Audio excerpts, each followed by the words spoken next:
capítulo 7, versículo de número 1.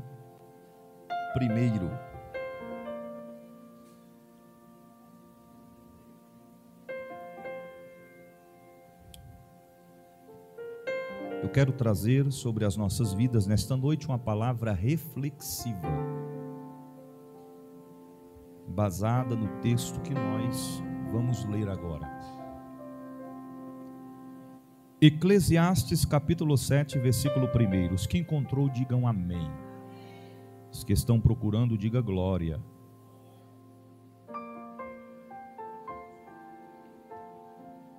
Melhor é a boa fama do que o melhor unguento, e o dia da morte do que o dia do nascimento de alguém. Melhor é ir à casa onde há luto do que ir à casa onde há banquete, porque ali se vê o fim de todos os homens, e os vivos aplicam ao seu coração.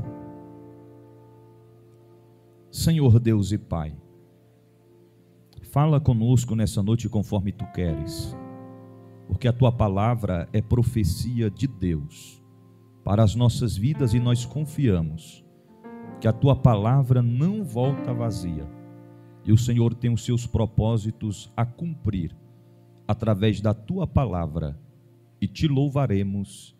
Amém. Podeis assentar.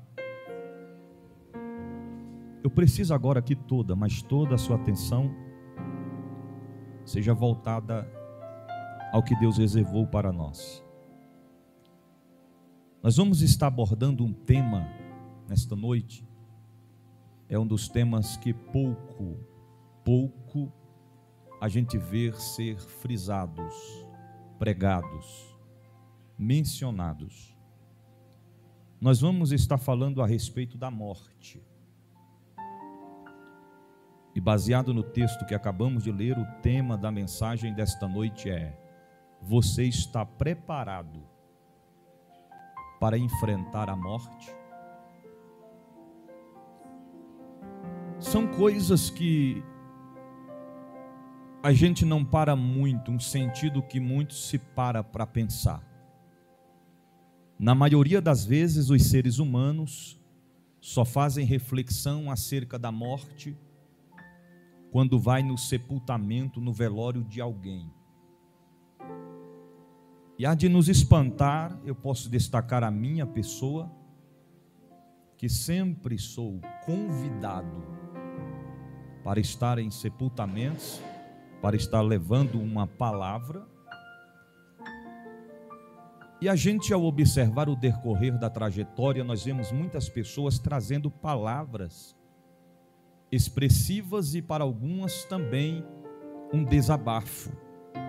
Pessoas dizendo aquilo que não falou para aquela pessoa que havia falecido enquanto ela estava em vida, e agora está ali expressando os seus sentimentos, suas dores, mas podemos destacar que é tarde demais. Ao falar a respeito da morte, nós vamos trazer alguns aspectos referindo-se a respeito da morte, para que nós possamos compreender. Em primeiro lugar, através da morte podemos aprender a valorizar a vida. Quem não para pensar a respeito disso nunca vai entender o real valor da vida, o valor de um abraço, o valor de um aperto de mão, o valor de um carinho, respeito, o valor de ter pessoas que amamos em nossa volta. Já parou para observar que tem pessoas que passam a vida inteira apontando, criticando alguém? Fulano não presta, Beltrano não vale nada, aquilo ali para mim não tem nenhum apreço. Mas quando chega o dia da morte daquela pessoa, pode ser o pior ser humano que existe na face da terra, Você era gente boa, rapaz. Ontem mesmo eu estava conversando com ele aqui, ele estava bonzinho. Foi de repente, isso aconteceu. Foi de uma hora para outra.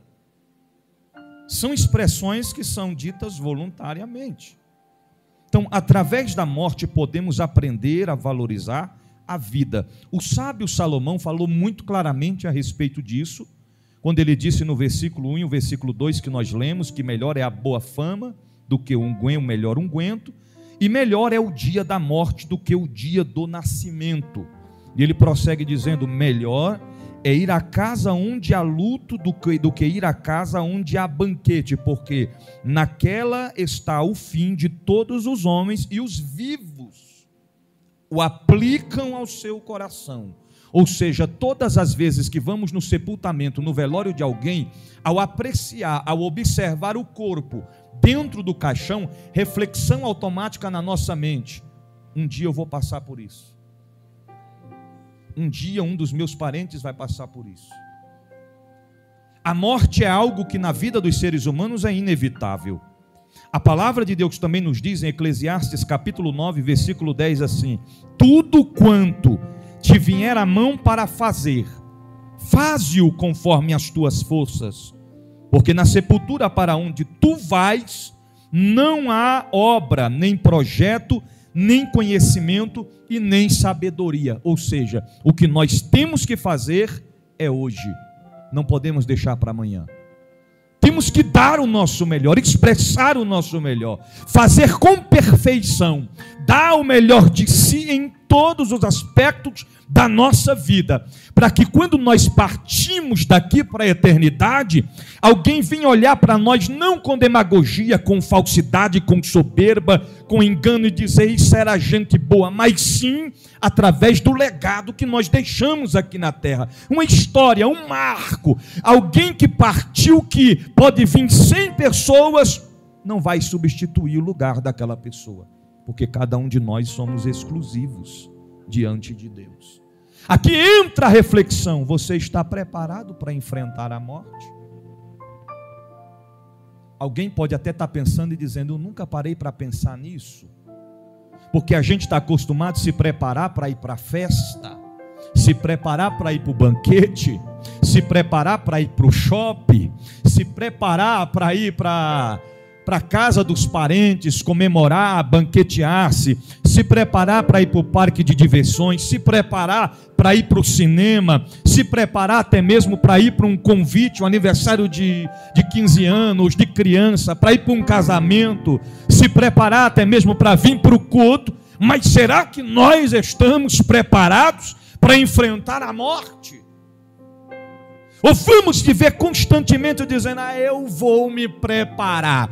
Qual é o sintoma, qual é a reação de alguém que está preparado para enfrentar a morte? Alguém que pode dizer, assim como os grandes homens de Deus na Bíblia disseram na antiguidade: o morrer para mim é Cristo, é lucro, morrer é ganho, porque partir desta para a eternidade é coisa nobre, é maravilhosa, desde que se esteja em comunhão com Deus, em santidade com Deus, em unidade com Cristo, e sabe que está fazendo continuamente o que está lhe conduzindo à eternidade, à vida eterna, e não ao sofrimento eterno. Ou seja, o que nós devemos fazer para estarmos prontos para encontrar com Cristo é hoje, não pode deixar para amanhã. Embora nenhum de nós sabemos 100% em dizer eu estou salvo, 100% não sabemos, mas pelo menos o que tiver, olha o texto dizendo, o que tiver ao nosso alcance, faça. Exemplo, se esse copo está no meu alcance, eu não posso fazer corpo mole. Está no meu alcance, mas eu vou economizar força. Está no meu alcance, mas eu não vou pegar hoje, vou deixar para pegar amanhã. Está no meu alcance, mas eu não vou fazer hoje, eu vou fazer depois. Se eu posso orar hoje, por que vou deixar para amanhã? Se eu posso consagrar hoje, por que vou deixar para amanhã? Se eu posso abraçar hoje, por que vou deixar para amanhã? Se eu posso doar de mim completo, como um sacrifício vivo diante da presença de Deus, por que vou me economizar diante de Deus? O apóstolo Paulo diz: me desgasto e deixarei me desgastar em prol do reino de Deus. Porque Paulo sabia da existência da eternidade. Ele estava aqui na terra, mas sabia que era só de passagem. Paulo cumpriu com sua missão aqui na terra, igualmente o mestre cumpriu com sua missão aqui na terra. Mas vai chegar um dia em que eu e você, nós, a igreja de Cristo, vamos subir para casa, para a eternidade, entrar na cidade santa, onde as ruas são de ouro, os muros são de cristais reluzentes, aonde está, não vai ser coisa linda, é maravilhoso falar a respeito do céu, a respeito da cidade santa, a respeito da eternidade. Mas é preciso entender que para entrar lá vai ter que estar pronto, preparado para enfrentar a morte. Tem outra forma, bispo? Não. A não ser que o arrebatamento da igreja aconteça. Eclesiastes 9:12 diz assim: que também o homem não sabe o seu tempo, assim como os peixes que se pescam com a rede maligna, e como os passarinhos que se prendem com laço, assim se alançam também os filhos dos homens. O mau tempo, quando cai de repente sobre eles. Ou seja, a gente não sabe. Você pode estar dormindo, ela pode chegar dizendo: querido, cheguei. Quem és tu? Lembra de mim não? Não, quem és tu? A morte. Você está entendendo? É desse jeito, é dessa forma. Então nós temos que estar prontos, nós temos que estar preparados. Aleluias. Segundo lugar, a morte física. A morte física é inevitável para todos nós. Nós encontramos da Bíblia 2 homens. Quantos homens? Que o Senhor abriu uma exceção. Falou assim: vocês não vão se encontrar com a morte não, viu? Gostei tanto de vocês que eu vou abrir uma exceção. Vocês vão vir para cá. Eu imagino que a morte ficou doidinha. Eu posso ceifar eles? Pode não. Eu posso matar eles, ceifar eles? Pode não. E como é que isso vai acontecer? 2 Reis 2:1 diz: sucedeu que quando o Senhor estava para elevar Elias no redemoinho ao céu, Elias partiu de Gilgal como Eliseu. Versículo 11: e sucedeu que indo eles andando e falando, eis que um carro de fogo com cavalos de fogo os separou um do outro, e Elias subiu ao céu no redemoinho de fogo. Naquele dia, Elias está andando, se separa de Eliseu, os carros de fogo separou os dois. De repente, quando pensa que não vem, aquele redemoinho envolve Elias, envolve o profeta. Imagina a morte de longe, só olhando, pastor Rinaldo, pensa: deixa eu ceifar, deixa eu tocar. Vai não. Subiu, desapareceu. Imagino que ficaram dias ainda, porque a Bíblia fala que os filhos dos profetas ficaram dias, semanas procurando aonde Elias estava, mas não encontraram, porque ele estava na eternidade. Outra exceção, Hebreus 11, versículo 5: pela fé Enoque foi transladado para não ver. Será porque a escrita é bem clara em dizer isso? Será porque o texto foi tão objetivo em falar isso? Pela fé Enoque foi transladado para não ver a morte. Eu imagino que a morte era doidinha para bater de frente com Enoque. E eu creio que Jesus fez promessa dizendo: Enoque, fique tranquilo. Fique tranquilo. Porque tem alguém, Enoque, que você não vai ver. Quem, mestre? A morte. E assim aconteceu. Porque Deus o transladara, visto como antes da sua transladação alcançou o testemunho de que agradara a Deus. Em outras palavras, Enoque atingiu um nível de perfeição, de intimidade, de obediência, de compromisso com Deus, a certo ponto do mestre olhar e dizer: Enoque, tu está preparado, querido. Sim, senhor, estou preparado sim. Mas tu está tão preparado, tu não vai enfrentar a morte. Tu está preparado para subir direto. Exceções aconteceram. Agora nós que estamos aqui na terra, a única forma de nós não enfrentarmos a morte é a trombeta soar, é o Deus da Bíblia aparecer nas nuvens e no abrir e fechar de olhos ele arrebatar a sua igreja. É a forma que nós podemos subir sem enfrentar a morte. Caso contrário, o caixão de madeira nos espera. Caso contrário, 7 palmos abaixo da terra nos espera. O fim de todos os seres humanos é o mesmo na vida física. Eu vi uma reflexão do pastor Odair Alves de Oliveira dizendo: tem homens que são tão importantes a ponto de dizer, não preciso de ninguém. Está se referindo a quem? Os grandes ricos soberbos que não têm Deus na vida. Não estou generalizando, porque tem homens ricos, bem-sucedidos, que são fiéis e tementes a Deus, mas tem uns que pelo fato de ter tanto, chegam a dizer, não preciso de ninguém. Mas ele conclui a reflexão dizendo, são tão poderosos, mas no dia de sua morte, vão precisar de outros homens para banhá-los, vesti-los e sepultá-los. Já parou para pensar nisso? Camarada, eu não preciso de ninguém.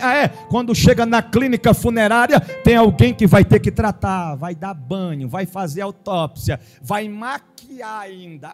Não precisa de ninguém. Vai fazer aquela maquiagem, vai pentear o cabelo, terminou não, vai vestir. Vamos dar um retoque. Qual? Coloca aí uns algodãozinhos no ouvido, no nariz, né? Desse jeito, não precisa de ninguém.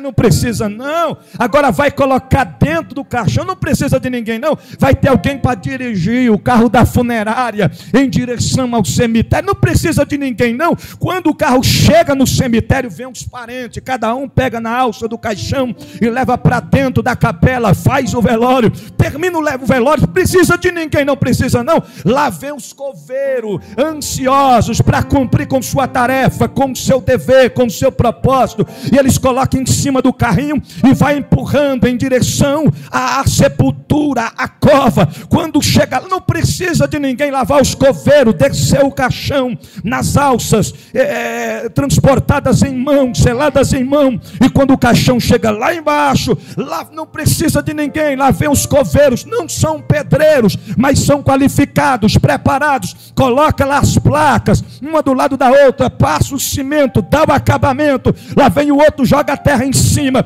não precisa de ninguém. Lá vem aquele que gosta de ganhar dinheiro, trazendo consigo uma coroa de flor em memória imensa, e coloca em cima do túmulo, em cima da catacumba. Querido, nós estamos nesta vida só de passagem, nós temos que estar pronto para quando a morte chegar, não ter medo dela, não temermos a ela, fazer como os grandes homens e mulheres de Deus da antiguidade, e foram queimados em praça pública, e foram devorados por leões, mas enquanto o fogo consumiu seus corpos mortais, eles bradavam e diziam, pode queimar o meu corpo físico, mas a minha alma vai se encontrar com o meu Deus na eternidade. Homens que foram devorados por feras, e dizia, pode devorar meu corpo, pode despedaçar a minha matéria física, mas a minha alma está indo de encontro ao meu Criador na eternidade. A morte física é inevitável para todos os homens. Todos vamos ter que passar por ela.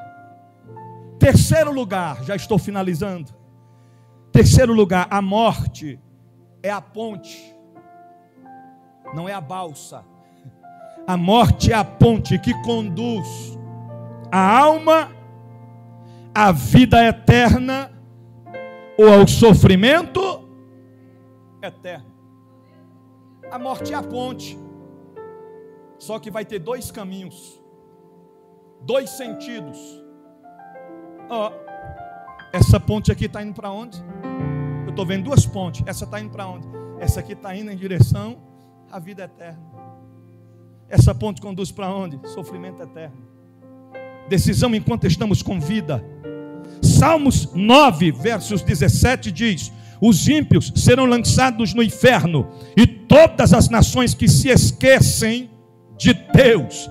Lucas 3,17, ele tem a pá na sua mão, e limpará a sua eira, e juntará o seu trigo no celeiro, mas queimará a palha com o fogo que nunca se apaga. Quem são esses? Os que se desviam dos caminhos do Senhor, os que se afastam de Deus, os que desobedecem sua palavra, os que querem vivenciar uma vida constante no pecado, sem renunciar para ter fidelidade com Deus. João capítulo 5, versículo 29 diz: e os que fizeram o bem sairão para a ressurreição da vida, e os que fizeram o mal para a ressurreição da condenação. Ou seja, a morte é a ponte que conduz a alma à vida eterna ou ao sofrimento.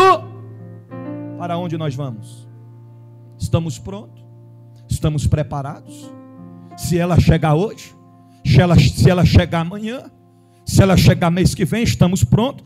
Temos que nos preparar. Temos que estar prontos, temos que estar preparados. Em quarto e último lugar, a nossa memória não será deletada.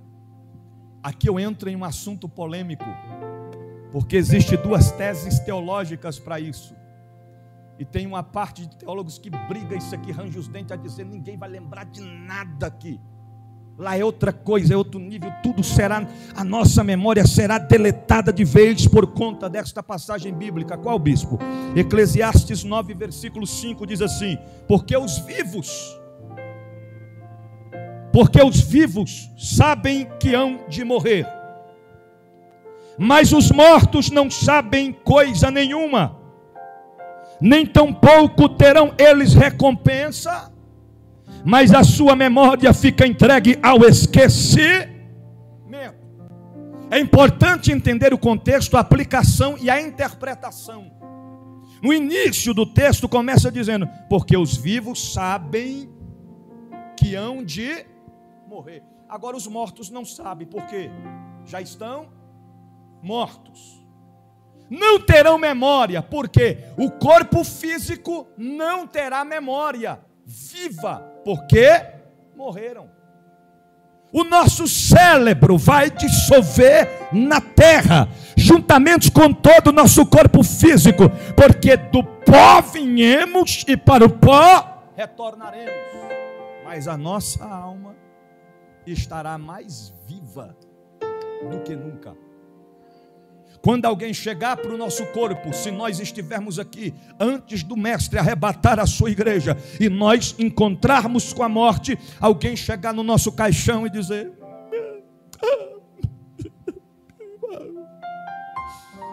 morreu, acabou, nunca mais eu vou ver.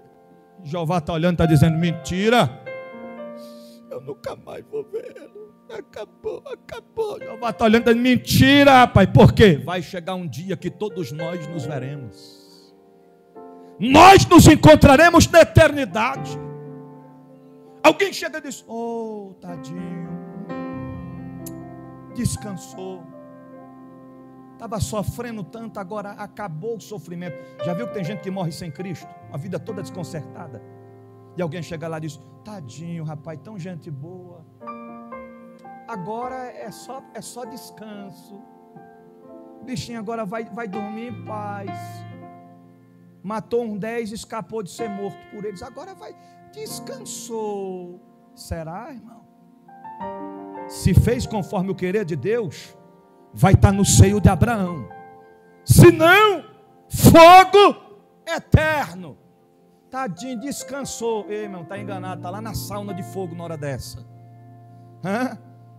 Aí sim vai estar comendo não só o pão que o diabo amassou, como muitos dizem, que os cristãos vão comer o pão que o diabo amassou. Não, lá quem desobedecer a Cristo vai comer o pão que o diabo amassou, vai comer o hambúrguer que o diabo amassou, vai comer a farofa que o diabo amassou, vai comer tudinho que o diabo fez. Não tem como escapar. Come até sem querer, come à força. E até quando? Para sempre. Sofrimento eterno. O arrependimento tem que ser enquanto estamos com vida. Enquanto estivermos aqui nesta vida, é que nós temos que se arrepender. Agora, bispo, me prova que a nossa memória espiritual não será deletada. Vamos para a Bíblia para a gente concluir a mensagem. Vamos lá. Evangelho do Senhor Jesus segundo escreveu Lucas, capítulo 16.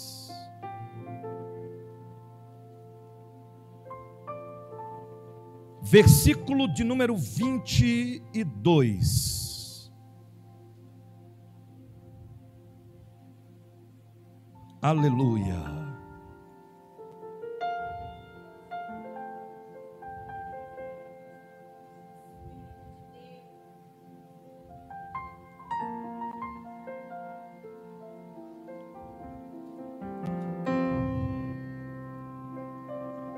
Para os ditos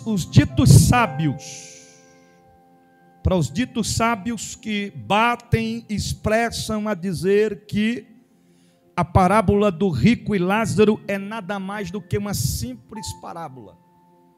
Eu quero lhe dizer que esta parábola é muito além de uma simples parábola, porque é a única parábola na Bíblia que o próprio Deus da Bíblia cita nome próprio de pessoas que existiram, vivenciaram e conviveram com o conhecimento de quem era Jesus, ao citar nomes.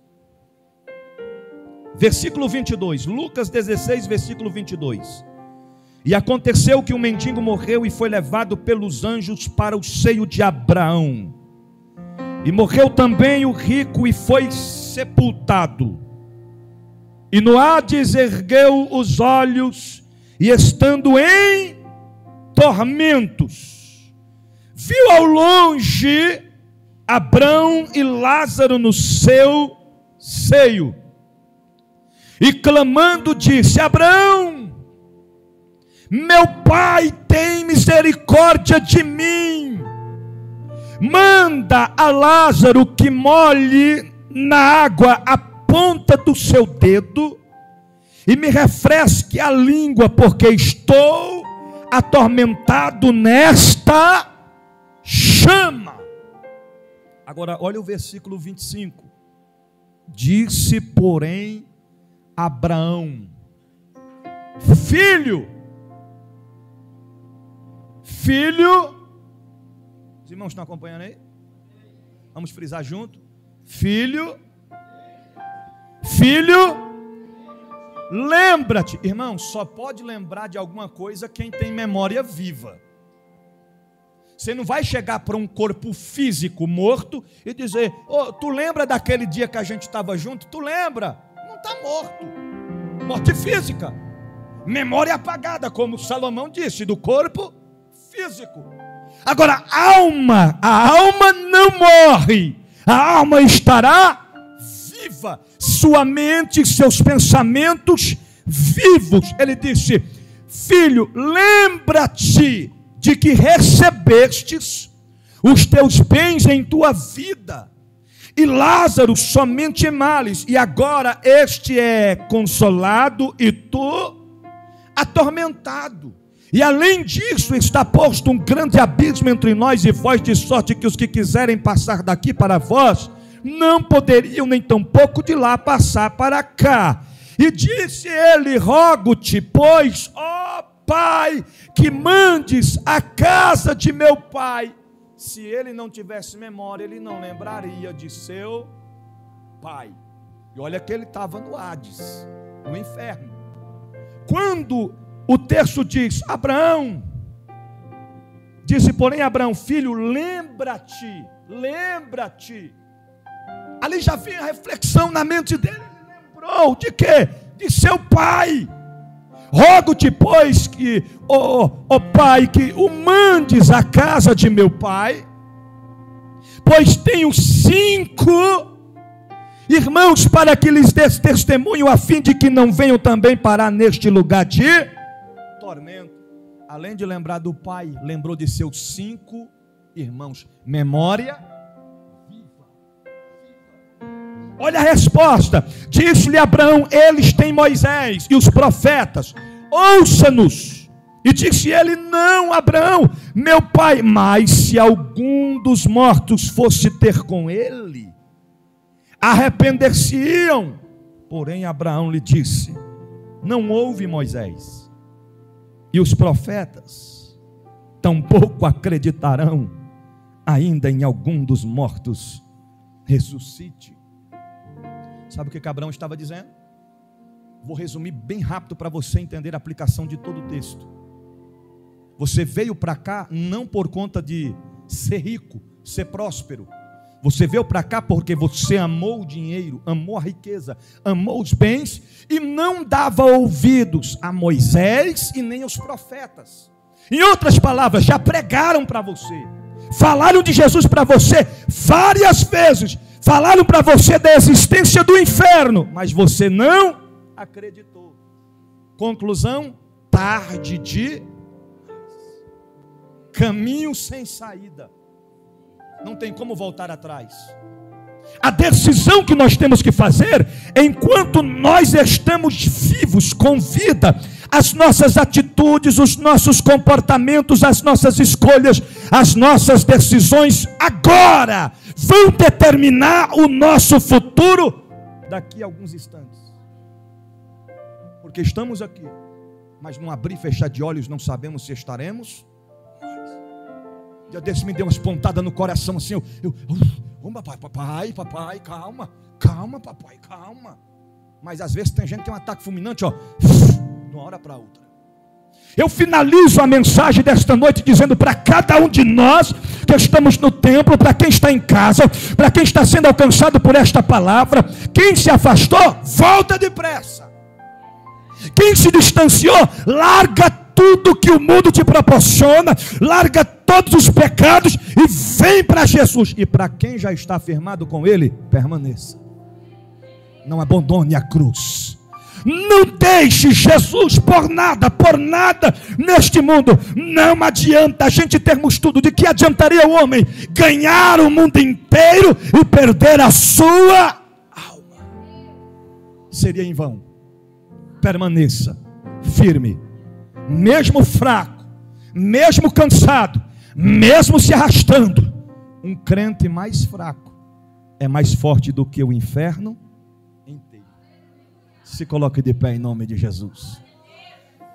Guarde esta palavra no teu coração, e uma vez guardando-a, coloque em prática, porque não podemos ser apenas ouvintes, mas sim praticantes da palavra do Senhor Jesus. Curve a sua cabeça onde você estiver. Eu quero orar por você agora. Espírito de Deus, nos envolve com a tua presença nesta noite. Nos fortalece o teu povo. Fortalece a tua igreja. Senhor, visita aqueles que se afastaram, essas pessoas que estão sendo alcançadas por esta palavra, que desistiram, que recuaram, que retrocederam, essas vidas que estão fracas, se arrastando. Deus, traz de volta, levanta-os com teu poder. Não importa o que aconteceu, não importa qual pecado foi cometido, não importa o que você vivenciou no mundo lá fora, o Deus da Bíblia marcou esta palavra para te dizer: volta, filho, vem para a minha presença, eu te amo e não abro mão de você. Tem perdão de Deus para a tua vida, tem perdão de Deus para a nossa vida. A misericórdia de Deus nos alcança nesta noite.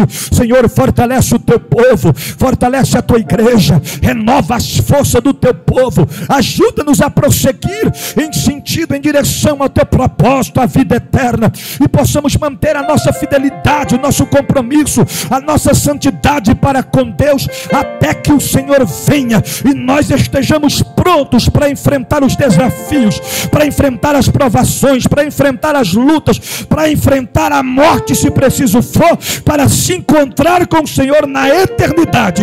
É o que nós ministramos e profetizamos nesta noite, em o nome de Jesus, em o nome de Jesus. Amém e amém. Guarde esta palavra no teu coração, e uma vez guardando-a, coloque em prática, porque nós não podemos ser apenas ouvintes, mas sim praticantes da palavra do Senhor Jesus. Quantos podem dizer amém? Nós já vamos terminar.